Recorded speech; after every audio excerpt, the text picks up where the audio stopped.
afin de chercher à faire le commentaire par rapport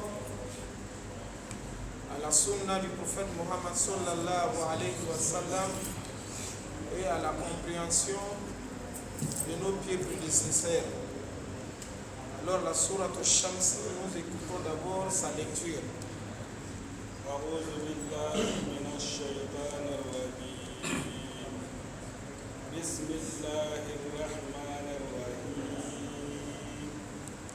والشمس وضحاها والقمر إذا تلاها والنهار إذا جلاها والليل إذا يغشاها والسماء وما بناها والأرض وما طحاها ونفس وما سواها فألهمها فجورها وتقواها قد أفلح من زكاها وقد خاب من دساها كذبت ثمود بطغواها إذ انبعث أشقاها فقال لهم رسول الله ناقة الله وسقياها فكذبوه فعقروها فدمدم عليهم ربهم بذنبهم فسواها ولا يخاف عقباها. صدق الله العظيم. الحمد لله. La sourate Shamsi est composée de 15 versets. Et les 15 versets sont descendus à la Mecque. Voilà pourquoi nous appelons cette sourate par Suratun Makiyya, une sourate mécoise. Et nous avons dit que les sourates mécoises sont des sourates qui ont été révélées aux messagers lorsqu'ils vivaient à la Mecque. Et les sourates médinoises sont des sourates qui ont été révélées aux messagers lorsqu'ils étaient à Médine. Donc les sourates de la Mecque sont des sourates qu'il a reçues avant le hijra, avant l'émigration. Les sourates médinoises sont des sourates qu'il a reçues après le hijra. On ne regarde pas le lieu de la descente de la sourate, mais on regarde dans le temps dont la sourate est descendue, le messager était où? Et c'est ça la définition correcte des sourates de la Mecque et de Médine. Et les sourates de la Mecque ont une particularité. Souvent, ces sourates-là nous parlent de la divinité d'Allah. Parce que les Mecquois, ils croyaient qu'il y avait plusieurs dieux. Ils reconnaissaient qu'il y a Dieu, le créateur des cieux et la terre. Mais ils prenaient aussi les idoles pour des dieux qui vont les rapprocher à Dieu le créateur. Donc Allah, il confirme dans les sourates mécoises sa divinité. Et les sourates mécoises également parlent de la véracité de la prophétie du prophète Mohammed sallallahu alayhi wa sallam. Parce qu'ils mettaient ça en cause en disant non, si c'était une chose sérieuse, Dieu allait choisir les grands types parmi nous. C'est pas toi le misérable, l'orphelin, le pauvre que Dieu allait envoyer comme prophète. Donc Allah, il confirme aussi qu'il est véritablement envoyé par Allah. Encore les sourates de la Mecque sont des sourates qui viennent pour confirmer la résurrection. Pour dire que les gens vont mourir et seront ressuscités. Parce que les Mecquois disaient que Aïdha mitna wa kunna turaban wa idhaman aïna la mab'outhun. Et ils disaient que non, c'est pas possible. Quand on meurt, on devient de la poussière, on devient des morceaux des os, on ne peut plus revenir à vie. Donc Allah, il confirme dans les sourates mécoises que non, la résurrection est une réalité. Ça va se passer. Comme le messager lui-même leur avait dit, vous allez mourir comme vous dormez. Et vous serez ressuscité comme vous vous réveillez. Donc c'est facile. Et vous serez rétribué par rapport à ce que vous avez fait. Celui qui a fait du bien sera récompensé en bien. Celui qui a fait du mal sera récompensé en mal. Hal jaza'ul ihsani illa al-ihsan. Il n'y a pas une récompense pour le bienfait si ce n'est pas le bienfait. Donc là, la sourate Shams, nous allons la commencer par la permission d'Allah. A'udhu billahi minash shaitanir rajim. Je cherche la protection auprès d'Allah contre le Satan banni. Bismillahirrahmanirrahim. Je commence avec le nom d'Allah, le tout miséricordieux, le très miséricordieux. Washamsi wa duhaha. Allah dit washamsi, c'est-à-dire wa uqsimu bishamsi. Je jure par le soleil. Allah a juré par le soleil. Le soleil, c'est une grande créature d'Allah. Allah subhanahu wa ta'ala, il a fait que le soleil soit une créature qui éclaire le monde. Ça projette aussi la chaleur. Le soleil permet aux êtres vivants de vivre. Allah a juré par le soleil parce que c'est une grande créature. Ça occupe une très grande place dans la vie des humains. Donc les connaisseurs nous disent, là où le soleil se trouve, si on déplaçait le soleil pour l'amener un peu en bas, sa chaleur n'allait pas permettre aux hommes de vivre sur la terre. Et si on déplaçait encore pour le faire monter un peu plus en haut, la fraîcheur également n'allait pas rendre la terre vivable très bien. Donc là où le soleil est placé, c'est net là où il doit être. Donc Allah a juré par quoi? Par cette grande créature, la Washamsi. Waduhaha, et sa clarté, et sa lumière. Il a juré par le soleil et la lumière du soleil. Et nous avons dit ici qu'Allah jure par ce qu'il veut. Mais le musulman ne jure que par Allah seul. Celui qui jure par autre chose, c'est comme il a fait une association. Il a mis cette chose-là à la place d'Allah. En ce moment, il doit se repentir en disant La ilaha illallah. Mais on a dit quand il jure que je dois faire ça là dans l'avenir, qu'il n'arrive pas, il doit faire la compensation.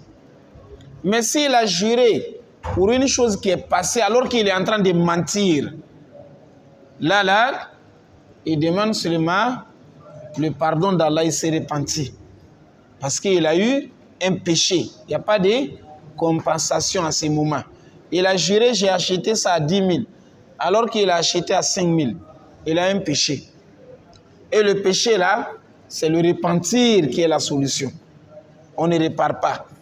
Mais quand il va jurer, moi je ne vais jamais faire ça, ou bien je vais faire ça, et qu'il n'arrive pas, en ce moment-là, la compensation est là. On a eu à parler sur ça longuement ici. Celui qui jure, il dit, toi, parce que tu m'as fait ça, wallahi, je ne rentre plus dans ta maison.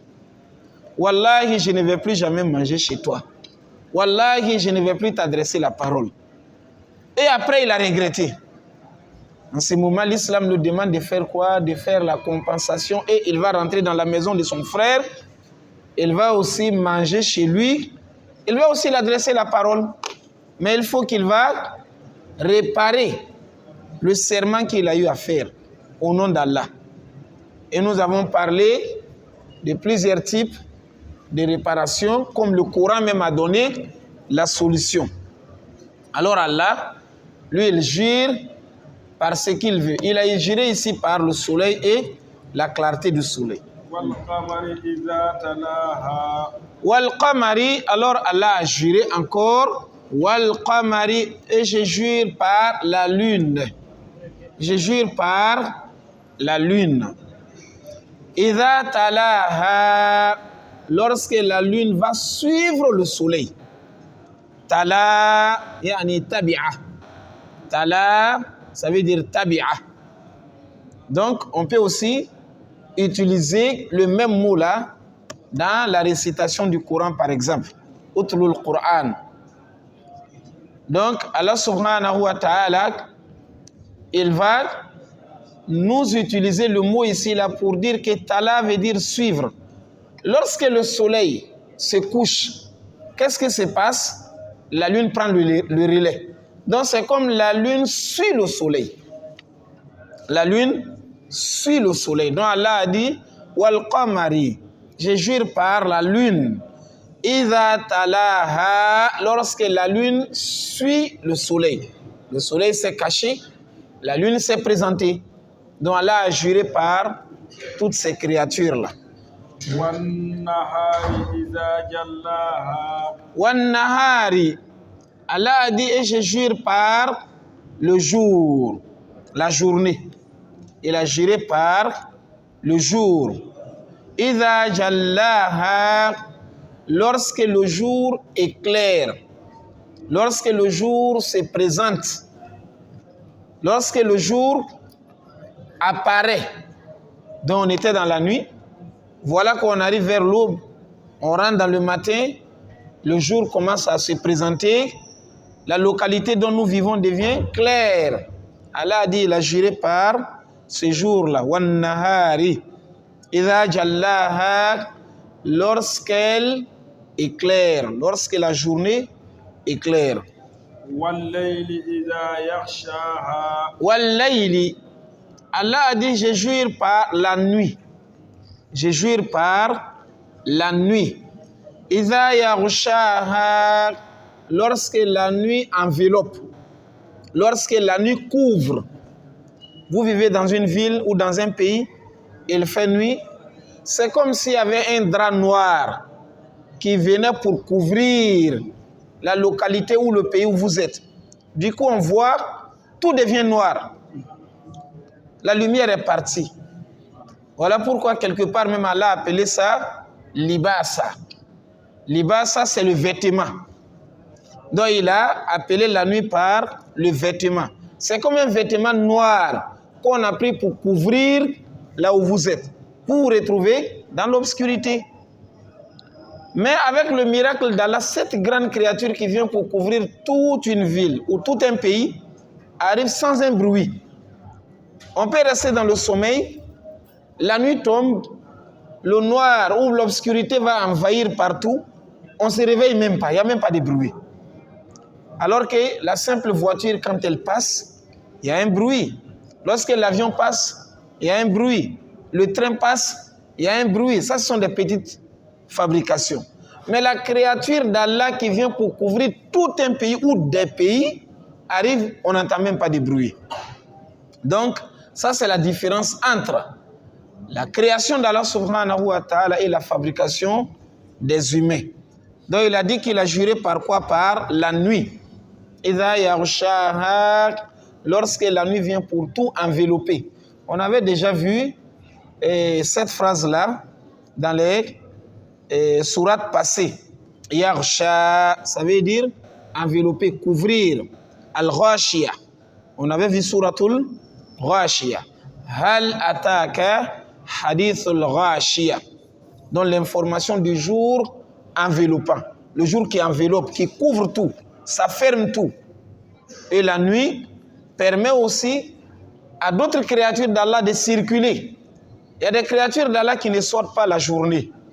Et c'est la nuit qu'ils sortent. C'est la nuit qu'elles vont sortir, mais la journée, elles ne sortent pas. Il y a ces créatures-là qui sont là. Il y a des créatures aussi, c'est la journée qu'elles sortent. La nuit, elles ne sortent pas. Donc Allah subhanahu wa ta'ala, il a équilibré la vie de cette façon. Il a dit qu'il a juré par la nuit lorsque la nuit enveloppe.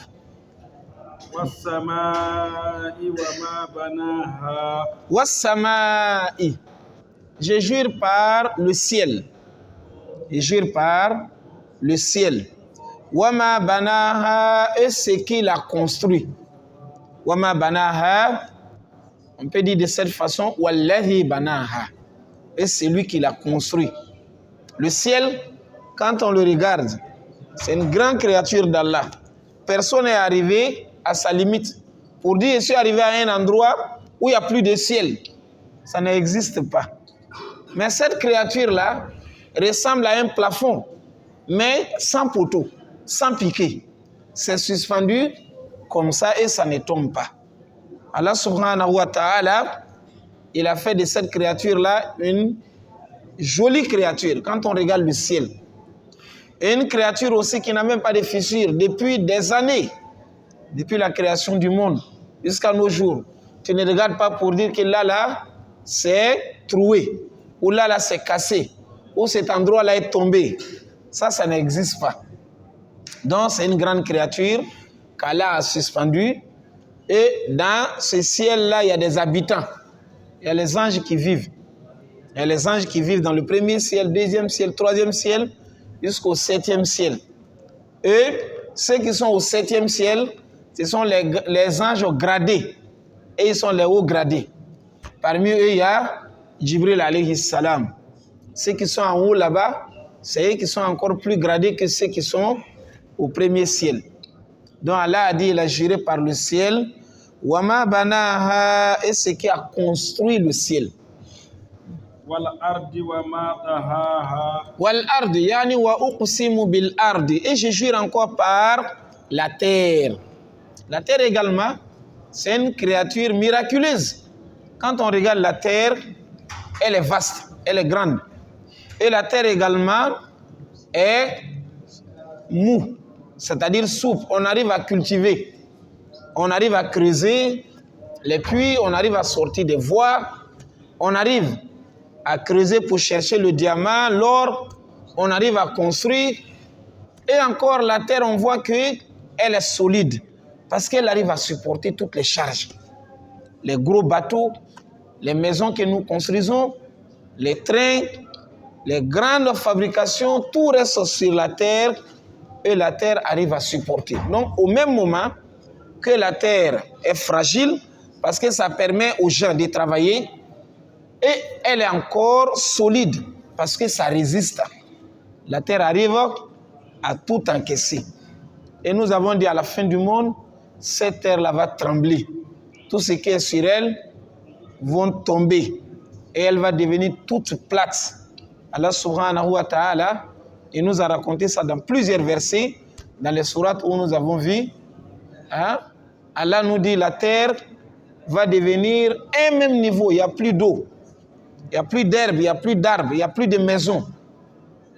Hein? L'exemple nous avons vu un peu, ce qui vient de se passer en Turquie. Là, en Syrie, avec en Turquie, aujourd'hui on parle de 35 000 morts. 35 000 morts. La terre a tremblé pendant 2 minutes seulement. Pendant 2 minutes. Regardons un peu les grands immeubles. Les immeubles R plus 20. Rez-de-chaussée plus 20 étages. Ça tombe du coup.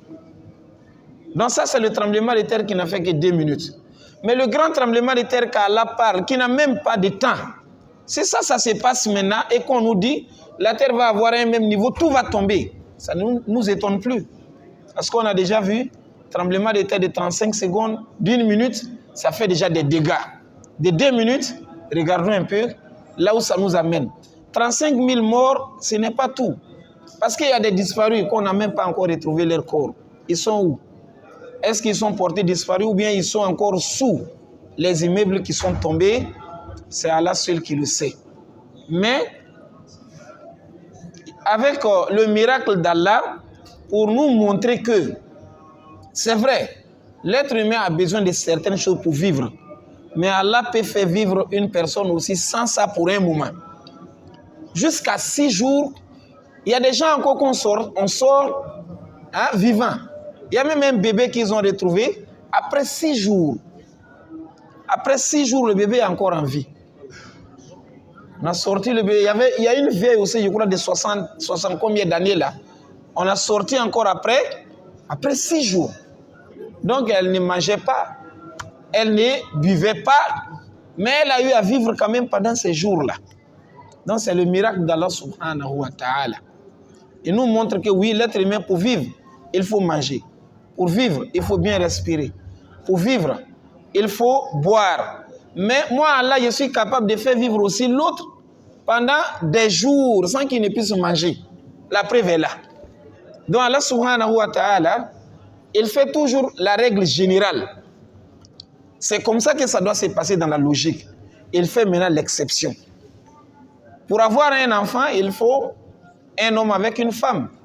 Mais Allah a dit non, moi j'ai fait ça, mais je peux aussi sortir un enfant sans ça. Voilà Issa, il a une maman, il n'a pas de papa. Voilà Hawa, elle a un papa, elle n'a pas de maman. Dans Allah subhanahu wa ta'ala, il fait souvent de l'exception. C'est qu'on pense que ça doit se passer forcément comme ça, il sort autre chose, comme Zacharia, alayhi salam. Il avait vécu jusqu'à 100 ans ou un peu plus de 100 ans. Sa femme également jusqu'à 80 ans, pas d'enfant. Et ça ne s'est pas limité là. Les savants de leur temps ont dit que non, vous deux là, c'est impossible que vous puissiez enfanter. Donc les grands docteurs les ont consultés, ont dit non, non, non, il n'y a pas une solution. Votre organisme ne vous permet plus d'avoir d'enfants. Vu encore l'âge, dont les savants nous disent, ils ont perdu tous les deux éléments qui devaient les permettre d'avoir enfant. L'âge est déjà dépassé. Encore, on a regardé, on a trouvé qu'il ne peut pas avoir d'enfant. Mais qu'est-ce qu'Allah subhanahu wa ta'ala fait? Ya Zakaria, inna nubashiruka bi ghulamin ismuhu Yahya. Il a dit, je vais vous donner un enfant. Et l'enfant là sera un garçon. Ce garçon là, il va avoir le nom Yahya. Donc Allah leur a donné déjà tous les détails. Et Yahya, il n'avait pas eu d'homonyme. Il est le premier Yahya venu au monde. Le premier Yahya. Et c'est Allah qui a donné le nom. Vous allez avoir un enfant, il ne s'est pas limité là. L'enfant là sera un garçon. Il ne s'est pas limité là. Et l'enfant va porter le nom Yahya. Il n'a jamais eu d'homonyme avant. Donc Allah, il fait de ces miracles-là pour nous montrer que oui, vous les humains, vous savez que c'est comme ça que ça doit se passer. Mais moi, Allah, je suis capable aussi de faire autre chose. Donc il fait de l'exception.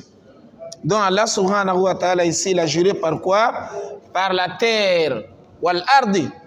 Wama tahaha, et ce qui a étendu la terre. Ce qui a aplani. Ce qui a rendu la terre plate. Qui permet aux gens de vivre. Donc là, les connaisseurs se sont divergés au sujet est-ce que la terre est ronde ou pas. Mais nous disons ici que ceux qui ont des arguments forts, ce sont eux qui ont dit que la terre elle est ronde. Elle est ronde même par rapport au verset du Saint-Coran. Lorsque nous voyons, nous trouvons que la terre elle est ronde. Mais pour dire que la terre est ronde, pourquoi? Les maisons restent, les maisons ne tombent pas. Il y a de l'eau, l'eau là aussi coule normalement.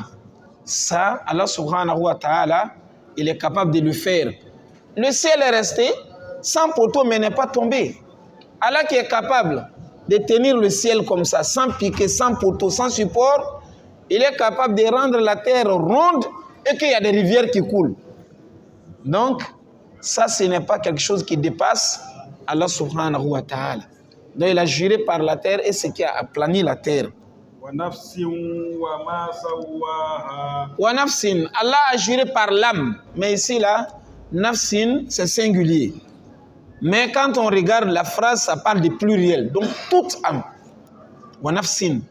Donc ça prend la formule plurielle. C'est comme Allah dit wa nufus.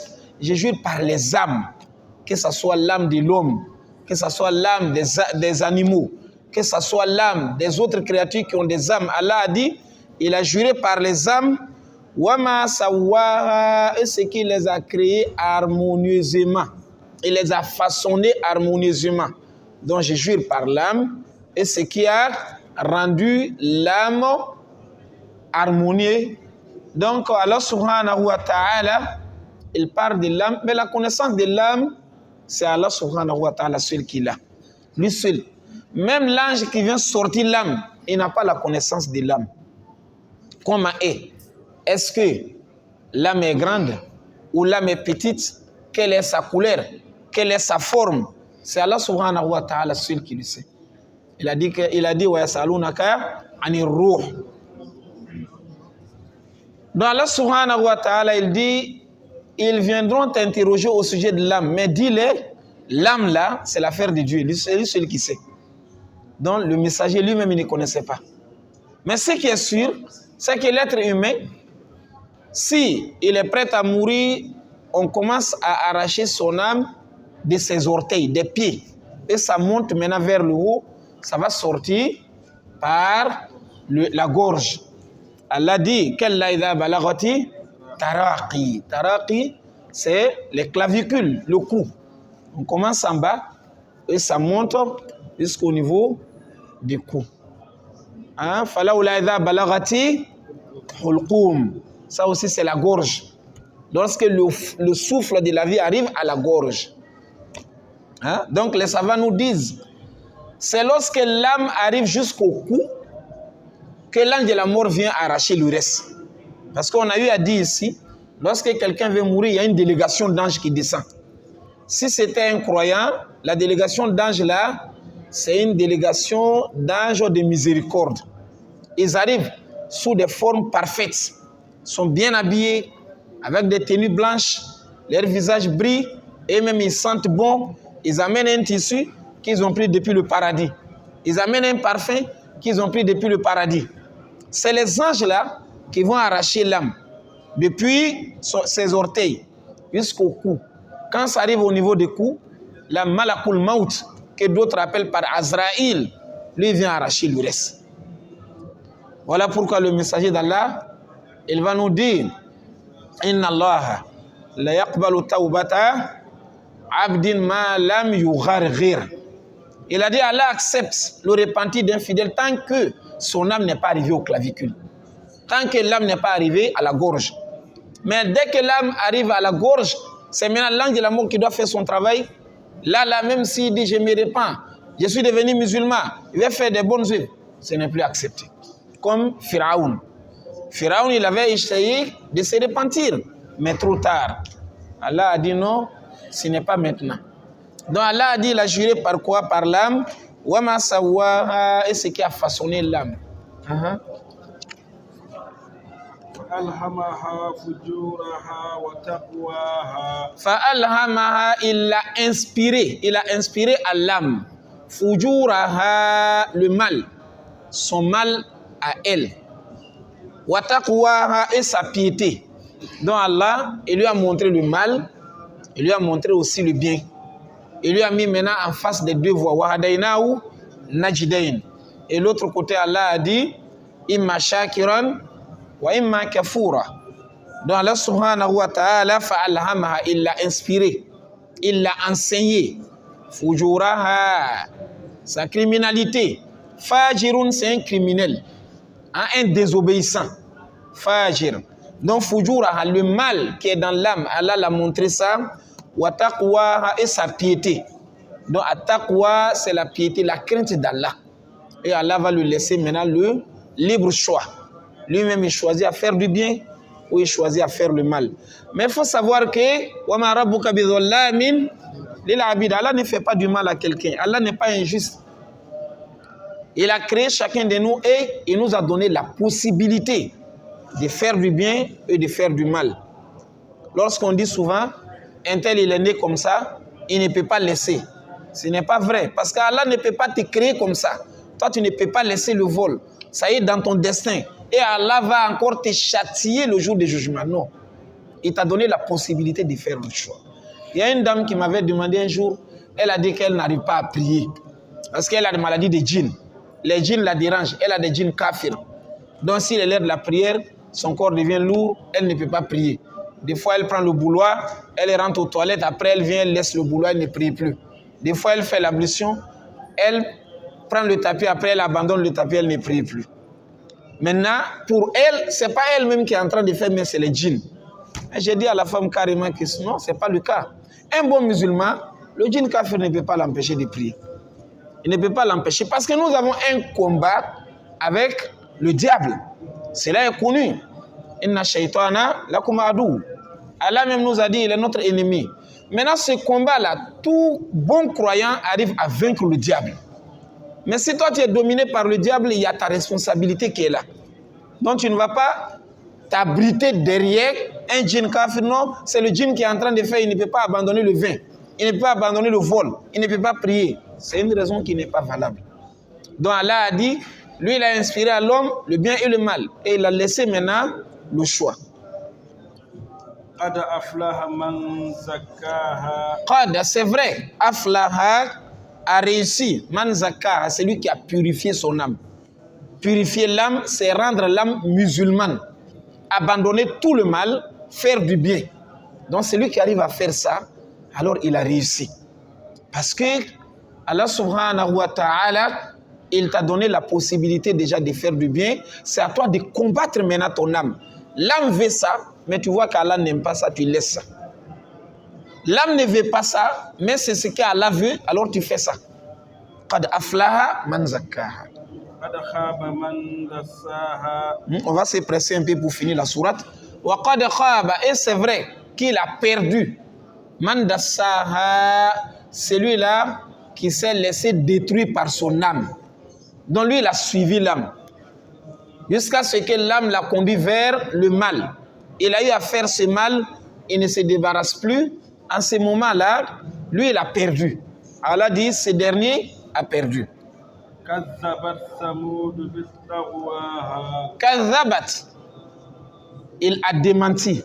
Non, parce qu'il y a une différence entre kadhaba, qui n'a pas de shidda, avec kadhaba, qui a shidda. La seule différence, c'est shidda qui est sur le dhal. Quand on dit kadhaba, il a menti. Mais kadhaba, il a démenti.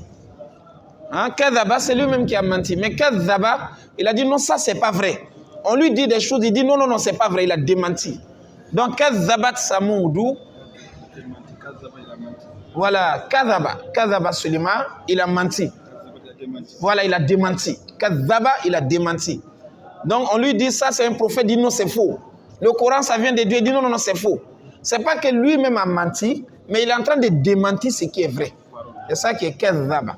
Donc, kadhabat samoudou, le peuple de Samoud a démenti. Bitorouara avec sa transgression. Donc là, Samoudou, c'est un peuple, c'est-à-dire c'est un kabila, c'est un peuple, Samoud. Ils vivaient à un endroit qu'on appelle Hijr. On appelait leur endroit là Hijr. Le prophète qu'Allah leur a envoyé, c'est Salih alayhi salam. Ils étaient dans le monde arabe, là où il y a l'Arabie saoudite d'aujourd'hui là. C'est là-bas que le peuple Samoud vivait. Le prophète Mohammed sallallahu alayhi wa sallam, quand il est arrivé à Médine, il partait faire la bataille de Tabouk, qui est la dernière bataille que le prophète a participé. Bataille de Tabouk, c'est la dernière bataille que lui-même a participé. C'était à l'an 9 de Hijra. L'an 9 de Hijra.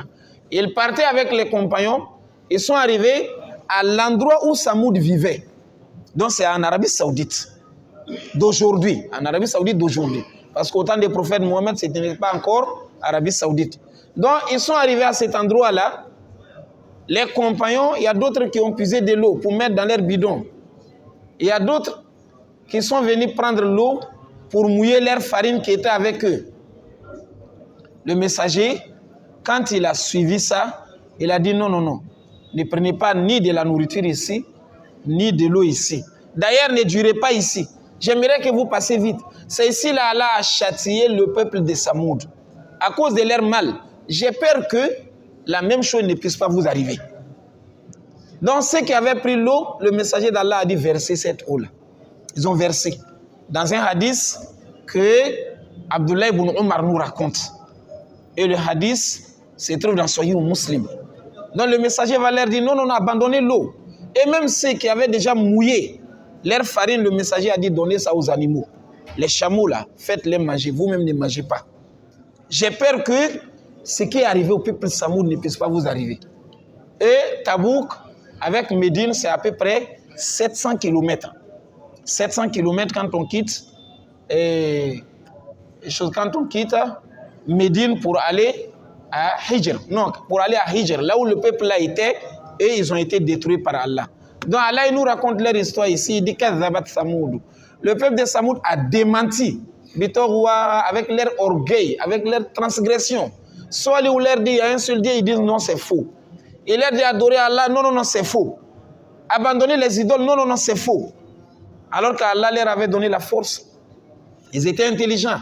Ils vivaient à un endroit où il y avait des montagnes en pierre. Ils vivaient pendant longtemps, ils ne mouraient pas. Donc quand ils construisaient des maisons, la maison va tomber, le propriétaire de la maison est encore là, il n'est pas mort. Donc Dieu leur a donné l'intelligence. Ils viennent là, Les montagnes en pierre, ils vont tailler ça, petit à petit, jusqu'à ce qu'ils sortent leur maison. Là, ils vont vivre dedans pendant des siècles et des siècles. Ils vont mourir, les maisons sont encore là. Allah leur avait fait du bien, mais ils n'ont pas été reconnaissants. Donc Allah, il nous raconte leur histoire ici. Ils ont démenti avec leur orgueil. إذ بعث أشقاها. Idhim ba'atha ashqaha. Ashqaha, c'est le plus misérable, le plus malheureux. Shaqiyun, c'est un malheureux. Ashqa, c'est le plus malheureux. Il est le plus malheureux de tout le monde. De tout le monde qui était là. Donc, ils ont fait une réunion. Ils ont dit, ah, Salih a dit qu'il est le prophète de Dieu. On va le demander de faire un miracle que nous n'avons jamais vu.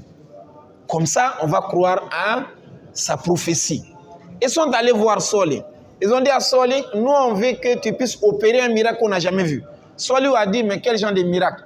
Ils ont dit, il faut sortir une chamelle que nous n'avons jamais vue de sa qualité. Salih a dit, il n'y a pas de problème.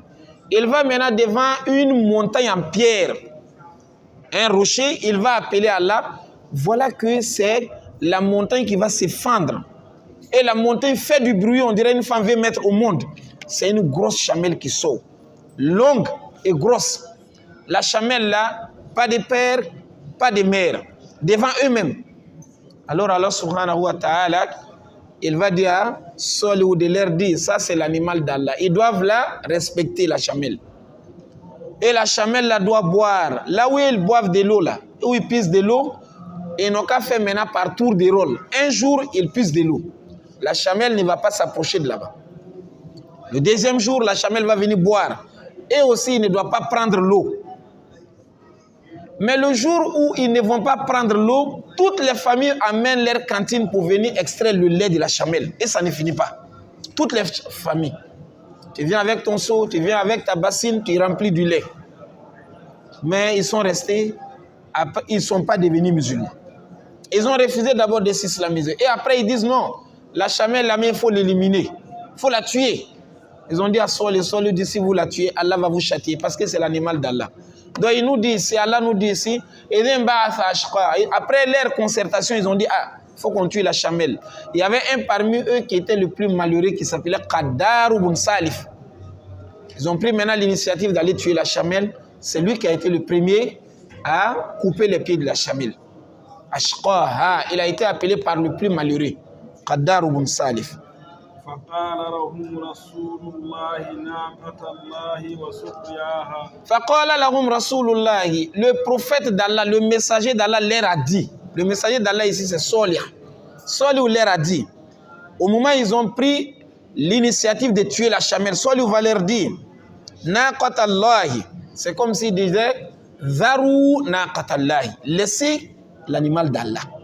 Laissez la chamelle d'Allah, ne la touchez pas. Wasuqiyaha, et laissez-la s'abreuver. Laissez-la aussi boire de l'eau, ne la dérangez pas. Donc, Salih leur a dit ça, laissez-la et laissez-la aussi boire à son tour. Fakadzabuhu, ils ont démenti Salih. Tout ce que tu dis là est faux. Faqaruha, ils ont tué la chamelle. Fadamdama alayhim. فدمدم عليهم ربهم بذنبهم فسواها. فدمدم عليهم ربهم, leur Seigneur leur a châtié. Allah leur a détruit. Fadamdama عليهم ربهم بذنبهم, يعني بسبب ذنبهم. Allah leur a châtié. Le bas qui est ici, là, on appelle ça ba ou sababiya. Donc on va dire bisababi dhanbihim. Allah leur a châtié, Allah leur a puni, il leur a détruit. C'est-à-dire il les a tués. Et Allah subhanahu wa ta'ala, il les a établi un châtiment qui a fini avec eux tous. Wala yakhafu uqbaha. Et Allah n'a même pas peur des conséquences. À nos jours, un président, il peut être au pouvoir.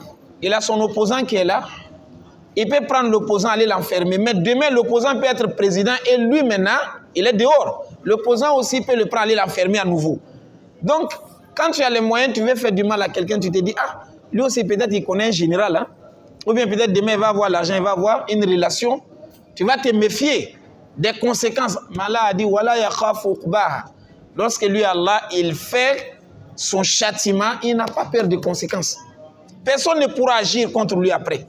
Wala yakhafu uqbaha.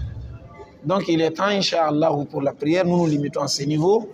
Et nous demandons à Allah de nous accorder le vendredi afin de prendre la sourate al-Layl. Ah. Ah. Oui. Ah. Ah, les 3 derniers. Ah. Les 3 derniers, c'est Wal ardi wa ma tahaha wa nafsin wa ma sawaha. Ou bien c'est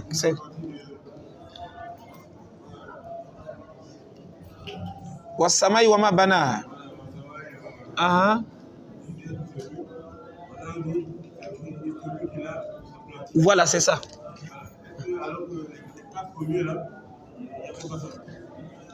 Ah, les 4 premiers, oui. Les 4 premiers sont liés au temps. Il a dit, je jure par le soleil, par la lune lorsque, donc il jure par la lune lorsque, ou bien au moment dont la lune suit le soleil. Je jure par le jour lorsque, donc ça c'est lié au temps. Mais l'autre côté, il a dit, je jure par la nuit et par le ciel, et c'est lui. Donc, c'est-à-dire Allah lui-même. Il a juré par lui-même. Je jure par le ciel, et c'est lui qui l'a établi. Donc, il jure par lui-même. Allah, souvent, il jure par lui-même, il jure par les hommes, il jure par le temps, par les animaux. Le nom de Yahya, là, c'est la veut dire. Yahya veut dire le vivant. Mais Yahya, c'est un doigt. Si quelqu'un a fait appeler son enfant par Yahya, ça veut dire je souhaite que tu puisses vivre dans une vie agréable jusqu'à la fin de ta vie. C'est un doigt. C'est comme Fatima, c'est un doigt. Mais si tu prends seulement Yahya, ça veut dire il vit. Mais ça veut dire je te souhaite une vie agréable. Donc c'est ça Yahya. C'est un mot arabe. Fatima, c'est Al-Hayyu. Al-Hayyu, c'est le vivant. Le vivant. Mais Yahya, c'est le verbe. Fi'l mudari. Donc il vit.